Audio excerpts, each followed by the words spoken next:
Welcome to the webinar. This is our fifth webinar for our urban wildlife champions and wilder communities.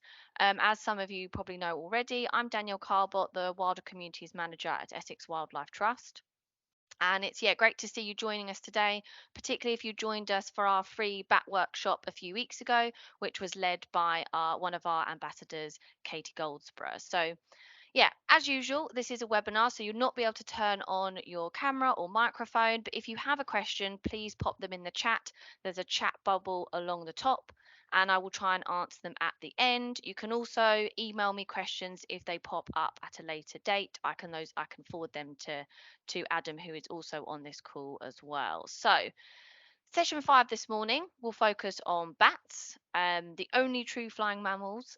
Sadly, many bat species around the world are vulnerable or endangered, and here in the UK, our bat populations have declined considerably over the last century. So, it's really great to see you here today, and great to know that you have a town or village bat project in the pipeline.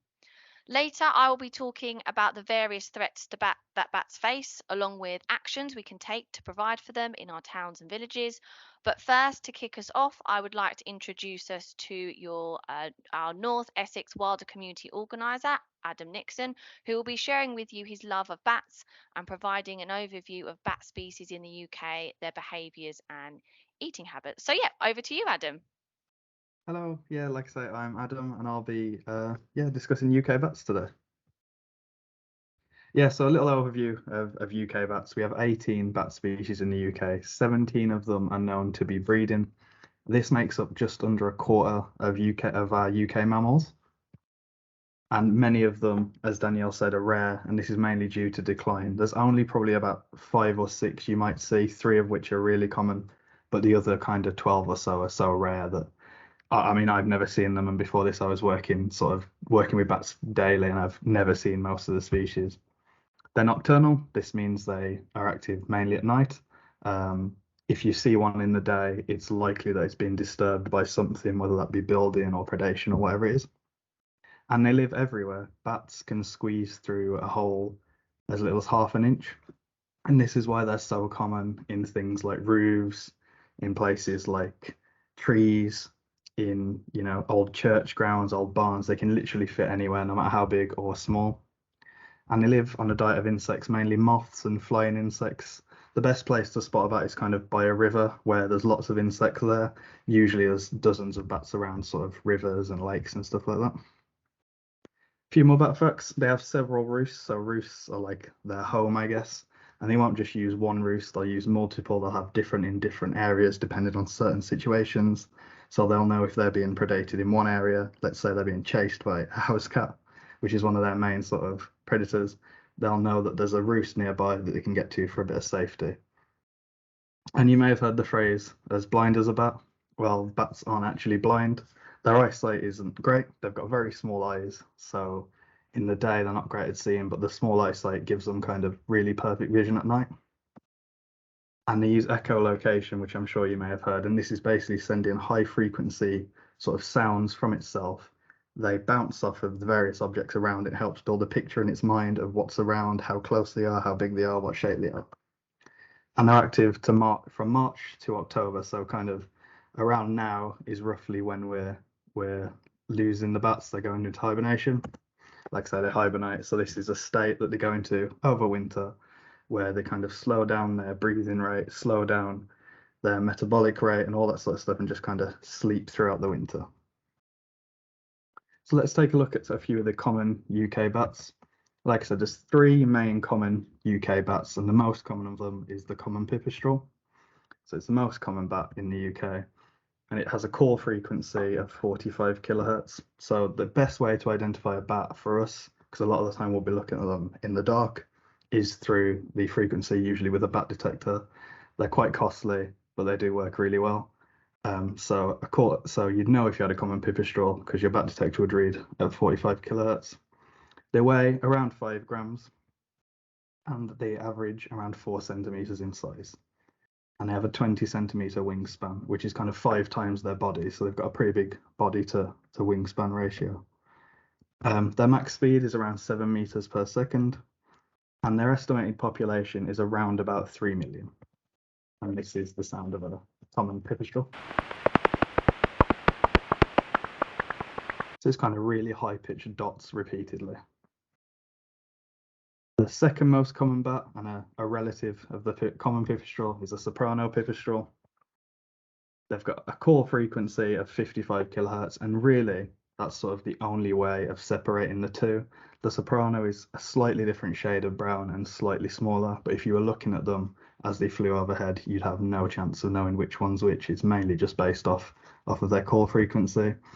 They weigh slightly less, just under 5 grams, and they average 3.5 centimeters, so just under half a centimeter smaller, with a similar sized wingspan of 20 centimeters. And they're a little bit faster at about 8 meters per second. And their population is debated. When I was researching this, some places were trying to say they're more common than the common pipistrelle. Others were saying they're a lot rarer. So nobody seems to really know the kind of population. Let's take a little listen to the soprano.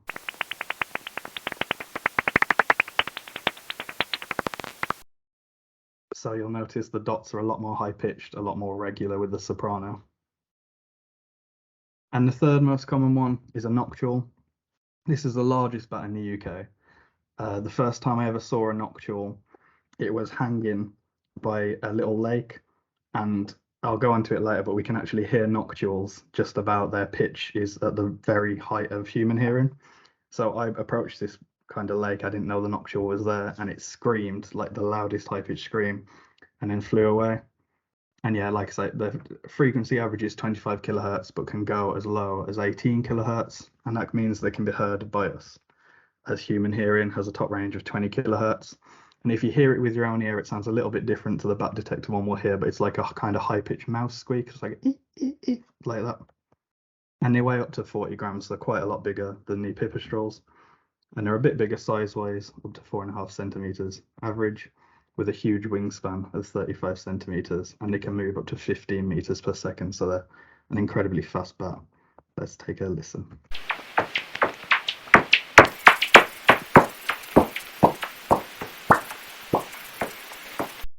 So it's a lot lower pitched, and that little squeak you can hear in between is the little bit you can hear if they were flying overhead. So I thought it'd be interesting to take a look at the day in the life of a bat, or I guess a night in the life, as they're not active in the day. And to do that, I had to pick an example day. So I picked the summer solstice, the longest day of the year, which is the 21st of June. And in 2022, sunset was at 17 minutes past 9. And sunrise on the 22nd was at 4:35. So this means that the maximum bats are active for is 7 hours and 18 minutes on that night. And it's the very height of summer. So this is when we'd sort of expect bats to be most active, most out, that sort of thing. So this image here to the right on waking up, this is from one of our bat boxes. Fortunately, it's no longer live. They're hoping to reinstate it again, I think, but it just shows how many bats can live in sort of one roost. But first of all, yeah, bats need to wake up. So sunset is at 21:17. Bats usually, the kind of ruling as when they'll leave the roost is 15 minutes before sunset and then up to 2 hours afterwards. So there's a really big gap, sort of up to kind of 11:15 on that day, that they might leave. Have they had enough sleep? Bats can sleep up to 20 hours a day. So if they haven't had enough sleep, they won't go out. So if they have had enough sleep and decide it's time to go out, they'll decide to leave the roost. And when do they go? Well, that's based on sort of a number of factors. They'll first check the conditions. Bats don't like going out in the rain. So if it's raining even slightly, a lot of the time bats will just turn back around and go back to sleep. Is it safe to go outside? So predation, for example, in the UK, there's only two main predators of bats, which is the house cat and birds of prey. They're very unlikely to see birds of prey just because they're active at night and birds of prey are active in the day. So really, it's just the house cat they're looking for. So if they leave a roof and there's a house cat sat next to them, they'll likely not go out. Then it comes to leaving the roost. First of all, they have to decide where to go, and this will be based on the time of the year. So mainly, bats will go out and hunt for insects. They can eat, a single pipistrelle can eat up to 3,000 insects in one night, which is a never seen amount. But if it's sort of the autumn coming to the end, so this time of year, they'll be looking to mate. They like similarity, so a lot of the time the same bats will go to the same places. If they know one little section is full of insects or full of other bats to mate with, they'll repeatedly use the same different spots. And it's, yeah, like I say, sort of predictable. You can probably guess that bats will leave their roost and go to the same little spot. Then it's time to go out and about. So what will they do when they're out? Well, first of all, a lot of the time is taken up flying to their sort of favorite or spots that they use most. They'll then go hunting and foraging. So like I say, bats can hunt up to 3,000 insects in one night. And if you watch them, they'll literally just be swooping down, swooping back up and eating insects all night long. I've seen those big swarms of midges that you get in the height of summer be taken out in a few minutes just by bats. They get through them really quickly. And of course, they'll be out mating if it comes to this time of the year. And the main goal when they're out in the summer is to build up the fat stores. So because they don't move in the winter, they need to eat as many insects as they can to build up the fat stores so that throughout the winter they can survive. And then eventually it's time to go back to bed. So sunrise on the 22nd of June would have been 4:35. Now the general ruling of bats is that they go back to their roost 2 hours before sunrise or 15 minutes afterwards. So really, they might only be out from kind of, if they leave at the maximum time of 11, they might only be out for about 3 hours. So around 1:30 is when we sort of expect them to be thinking about heading back. The general rule I found was if the birds start like tweeting like the morning chorus, you tend to find that bats just completely disappear. I think they use it as like an audio cue. So they begin to head home and they have to pick a roost. Now, picking a roost may be dependent on various different things. It may be that they've travelled a bit further that night, so they'll go to a closer roost if it's getting too light. It may be that they're pregnant and it's time to return to like the maternity roost, or it might just be that it's coming to hibernation season, so they'll go to their favourite roost to spend the winter.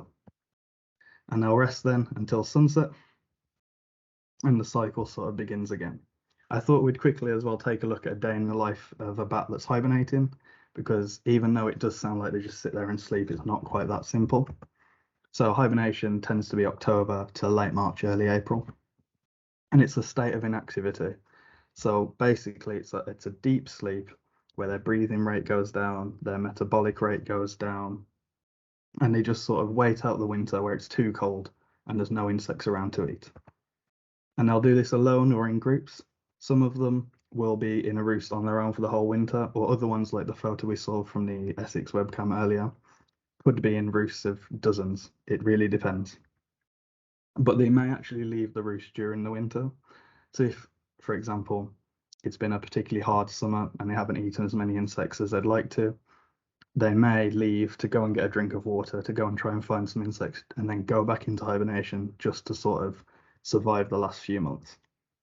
But it is mainly just sleep for 20 hours a day. They'll just sit in this really deep sleep and wait. So yeah, there's some useful websites. I hope you found that interesting. Thank you very much. Thank you so much, Adam. I think if you weren't interested in bats before watching, you will be now. And that hopefully means you're now all inspired to protect these amazing creatures in your own locality. Thank you so much, Adam. But yeah, I'll be going through the various threats that bats face now, and the actions you can take to protect them and enhancing the habitats in your towns and villages to provide for them. So let's start off then with the main threats. So those are habitat loss, so lack of forage, loss of rooting space in existing buildings and new development, light pollution, and also, unfortunately, collision with vehicles. So let's first cover habitat loss. Bats use a variety of landscapes throughout the year as they feed, roost, and travel, just as Adam has told us. So, with much of our landscape becoming fragmented, bats are being pushed into these smaller spaces with less navigational features present, such as tree lined footpaths and hedgerows. This means that they have less hunting grounds, or foraging habitats to find food, and the distance between the sort of travel time between roosts and foraging habitats is getting bigger and longer. And as Adam said, they often are quite predictable. They go back to the same places. So if those places are disrupted or fragmented, that can cause problems. So, yeah, some bats hunt along waterways, others prefer woodlands or grasslands, but they all share a diet of insects. And that also means that our gardens, allotments, parks, and ponds are also vital in the fight to protect these bats. Another threat is building and development work. Um, Many bats roost in all different places, but buildings are one of the options. And like swifts, they're therefore directly impacted by building work, demolition, and renovation. So, as I'm sure you're all aware, here in the UK, many of our older buildings have been renovated or redesigned or simply replaced, and our new builds can often lack those spaces or access for the bats to roost. Another threat, which actually is often forgotten about, particularly in our towns and villages, is lighting. Bats, as Adam has said, are nocturnal, and although they have that eyesight, they are specifically adapted to a life in the dark. All of the UK species are light avoidant, so therefore artificial light can have a major impact through disturbance. For example, if there is lighting near a roost, this can prevent emergence from the roost, or it can prevent them emerging at peak insect abundant times as well. So for example, just after dusk. Again, if lighting is near hunting grounds and foraging habitats, this can affect their feeding behaviors as they do avoid lit up areas. Often, as I'm sure you've witnessed yourself, insects are attracted to those lit areas and therefore bats lose out on prey, and that's known as something called the vacuum effect. However, we can take action to ensure these threats are removed or at least lessened, so it's not all negative. And I'm sure as you've all decided, because I know lots of you are doing projects, the first and most obvious action is installing bat boxes.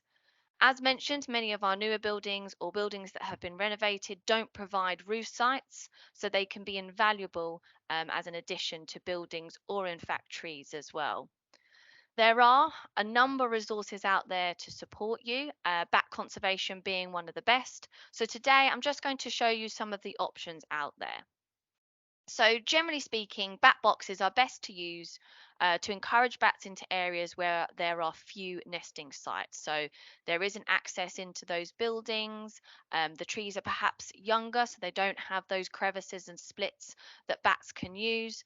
But it is key to note that not all bat species use bat boxes. So, for example, the grey long eared bat and the horseshoe bat will not use them, but the three common bats that Adam described to you today do. So, it's best really, I suppose, to think in the sense that you will be providing for those three common bats in the UK through these bat boxes. And the most commonly used bat box, which you can either buy or make yourself, are the wooden ones with that sort of grooved ladder, which you can see on the screen here.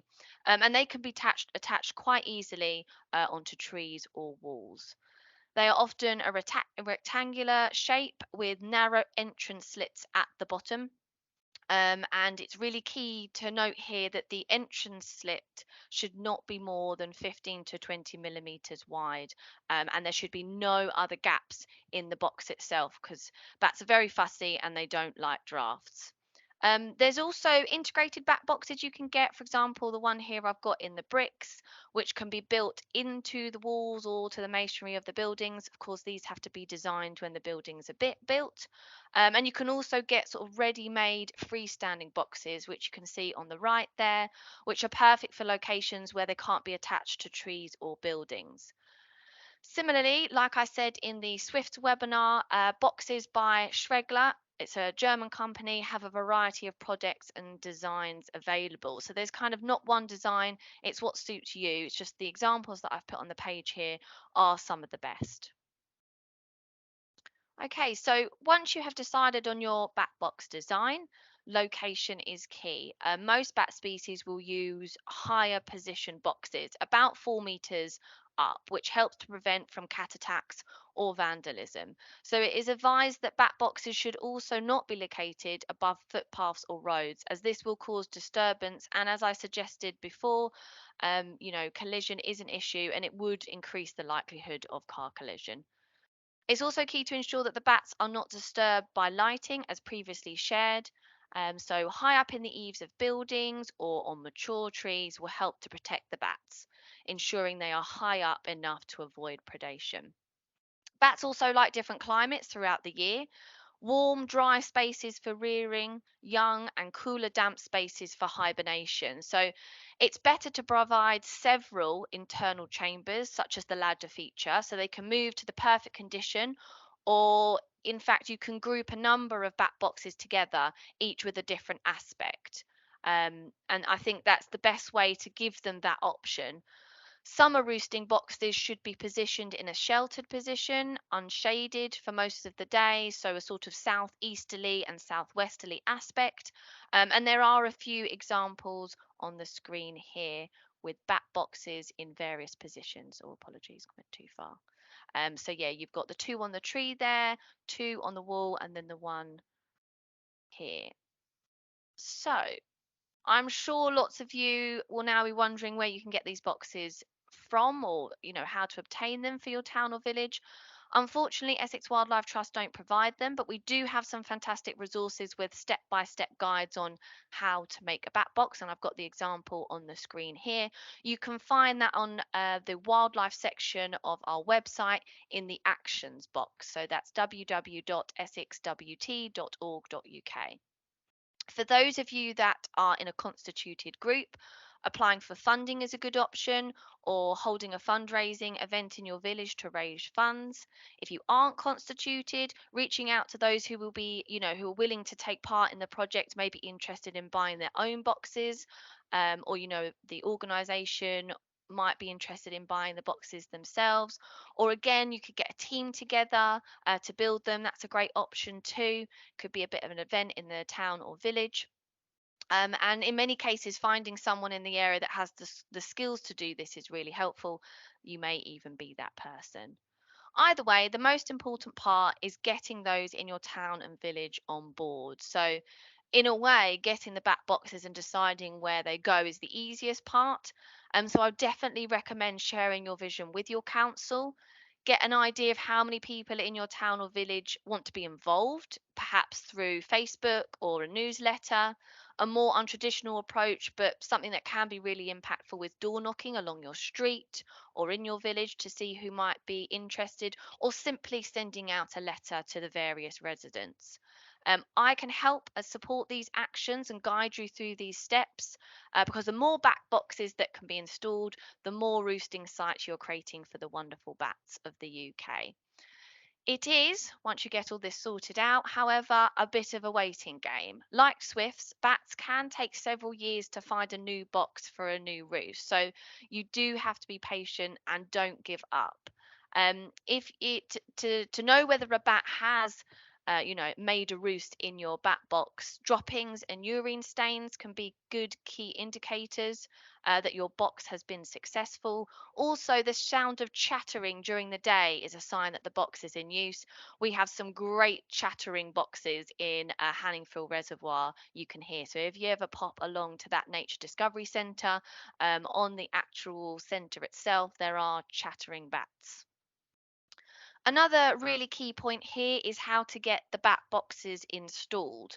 As I said before, 4 meters at least if possible. So you can of course do this yourself, but if there are a number of boxes to be installed, this can sometimes be time consuming, and of course you need the right equipment as well. So if this isn't something you think you can do yourself, reaching out to your local, roofing companies to get it on buildings, building companies or builders themselves is a great option. In some cases, they may support your project for free, or if you explain your vision and the reasoning behind your action, or again, fundraising through, an event could be a good way to raise the money to then get a roofing or building company to install them. It may be that if you already, already part of a community group that is constituted, or just, in a community group that's at the beginning of its formation, you can access pots of funding once you open that bank account. And if you are interested in how to do that, we did have a webinar last month all about how to become constituted. That was recorded and is on our Essex Wildlife Trust YouTube channel in the Urban Wildlife Champions playlist. And as a side note there as well, I always flag any pots of community funding on our monthly Urban Wildlife Champions newsletter that you receive either on the sort of 13th or 14th of every month. So please keep an eye out for that because they can be very useful. Another thing to know as well is once you've made all those steps and the bat boxes are indeed in place in your town or villages, these can only be opened, checked, or cleaned by those with an EPS license. So bats have lots of protections around them. If you want to find out more about that licensing and the protections around bats, Bat Conservation website is a really good place to start. Okay, so alongside installing bat boxes, the landscape in our towns and villages also needs to support them, particularly by providing food sources and navigational aids. This can also be done within our gardens, but particularly in our green spaces. So, first things first is creating those linear features such as tree lines and hedgerows to help bats commute from roosts to hunting grounds and foraging habitats. It's just an excellent action to take. Their echolocation bounces off these features, allowing them to navigate their surroundings easier. So, creating these in our urban areas, connecting them then up to the countryside, will make it easier for them to hunt and survive. And further to this as well, bats have evolved to rely on our native trees and their natural features, particularly oak, beech, and ash, for example, using branches as feeding perches or roosting in the cracks, splits, and crevices.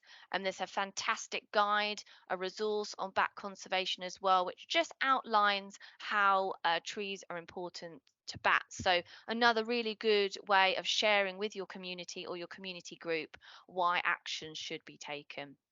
And also, if you need support with tree care and tree planting or hedgerow planting, things like the right tree in the right place, or simply how to ID our native species, we do have a workshop on the 18th of October, which we still have places for you to register on. So I'll be sending that link through a follow up email, but it's taking place in the Thames Chase Forest Centre with somebody who works there in the tree nursery. So it'd be a fantastic opportunity for you to come along and ask questions about tree care and how that might help with your bat project. Of course, it might just be an interesting thing to go to if you are looking at tree planting as an option for your group as well. So for food sources, again, as I sort of constantly reiterate and repeat, wildflower meadows is another awesome option. And again, if you want further details on how to manage areas of grassland habitat in your garden, in your local green space, on your verges, wherever it may be, no matter how big or small, again, we have another webinar, a previous webinar, which you can find on our YouTube channel, all about how to set up an area as a meadow, how to manage it, and how to keep it going to increase those floral species year after year.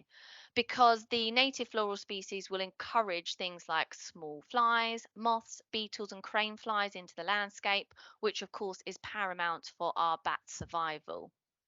Another option for a food source is a bog garden or a wildlife pond. Not only will this provide them with somewhere to drink, this will also encourage insect species that start their life in the water as aquatic larvae, which often is actually favoured by the bats. So, as Adam was saying earlier in the webinar, one of the best places to find and see bats at that dusk time is near waterways because there's almost always an abundance of insects. So yeah, if you're planning to go on a bit of a bat walk to see if there are any bats in your towns and villages, I would definitely suggest heading to a waterway, maybe getting a bat detector as well so you can hear those fantastic echolocation sounds. So yeah, as I said, ponds, bogs, all those sorts of things, no matter how big or small, can be really great. And then adding marginal plants such as bog bean, cuckoo flower, watermint, water avens, purple loosestrife, and boogle can be excellent native species to create those soft edges and further habitat for our insects. You know, things like this will always attract a huge range of invertebrates and can be a lifeline for our bats and also many other species as well. So if you didn't already feel inspired to take action for bats, we also only have 17 days until Bat Awareness Week. This is an international celebration designed to raise awareness about the need for bat conservation and their role in nature. And it starts from the 24th of October all the way through to the 31st of October. So if you are in a position and can already sort of think about starting your project or launching a project, that would be a great opportunity to share it with your town or village. So it might be that you kickstart your project by sending out, letters to your residents. It might be going to your local councils and saying you'd like to kickstart it for the International Bat Awareness Week, or it could just be advertising a bat walk in your own locality. So you can start really sharing with people the amazing flying mammals that you see sort of swooping and pirouetting around dusk. And of course, if that wasn't enough, there is also an international annual bat night in August. So you've missed it for 2022, but of course, it might be an excellent resource that you can use for 2023. A great way of celebrating your project, which hopefully has already launched by then, and sharing the progression on that annual bat night. It's led by Bat Conservation, who I've sort of kept repeating on this webinar today, and it's to coincide with Eurobat's International Bat Night. They've got fantastic resources on their website. You've also got Bat Conservation International, which has also got some fantastic resources as well. So if you're looking for things to share with your community or looking for things to post up onto Facebook or sharing in your letter, those are some really great places to go and grab some information. If you're also looking to further your knowledge on bats, then I would definitely recommend listening to Bat Chat. It's an incredible podcast for anyone interested in learning more about bats, hearing stories from bat ecologists, other local communities taking action, and also stories from the world of bat conservation. So it's not just about what's happening in the UK, but similarly across the globe. So it's a really good place to go and find out sort of recent current news and just honing in on your skills. So I definitely would recommend that. I would also recommend, if you really are interested in getting more into the conservation of bats, joining your local bat group. You can go on Bat Conservation and have a look sort of whereabouts in the country you are and your nearest group. Katie Goldsborough, who, as I mentioned, led our bat workshop a few weeks ago, is part of that group. And it's just a fantastic place to talk to people who are also interested in bats and sharing knowledge. They have lots of events that happen throughout the year, things like going out on bat walks. They do training and different opportunities pop up all the time. So, a fantastic space for you to go. And so, yeah, that brings us to the end of our webinar today. A bit of a whirlwind of information, but thank you so much for coming along to the webinar today. And we do have a nice bit of time for questions. So if you have any questions, do pop them in the chat. You've got the bubble at the top there. Again, as I said, you may want to email them at a later date as well. So thank you very much for coming. If you don't have any questions, I'm sure I'll chat to you in future webinars, workshops, or our one-to-one site visits. So yeah, thank you very much and see you later.